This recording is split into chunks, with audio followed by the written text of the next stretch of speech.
ఒకరి దగ్గరికి వెళ్ళి అప్పు తీసుకున్నావు 10 రూపాయలు, అన్న టైంకి ఆ 10 రూపాయలు తిరిగి ఇచ్చేసావు అనుకో, నీకు 100 కావాల్సి వచ్చినప్పుడు వెనకాడకుండా ఇస్తాడు, 1000 కావాల్సి వచ్చినప్పుడు కూడా వెనకాడకుండా ఇస్తాడు. ఒకటి దగ్గర 1000 తీసుకుని ప్లేట్ తిప్పేసి నీ దిక్కున్న చోట చెప్పుకో అని చెప్పి బొంకేసి మొండి బాకీలా తయారై మోసం చేసావు అనుకో, రేపు పొద్దున్న నీకు ఏదైనా భయంకరమైన కష్టం వచ్చినప్పుడు మళ్ళీ నీకు కావాలన్నా కూడా అతని దగ్గర ఉన్నా కూడా ఇవ్వడానికి ఇష్టపడడు. సరికదా, నీ ముఖం కూడా జీవితంలో చూడడు, ఎందుకంటే నువ్వు నీ నమ్మకత్వాన్ని కోల్పోయావు.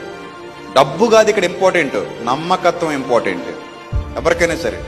అందుకే నమ్మిన వాళ్ళను మోసం చెయ్యడం తగదు. అర్థమైందా?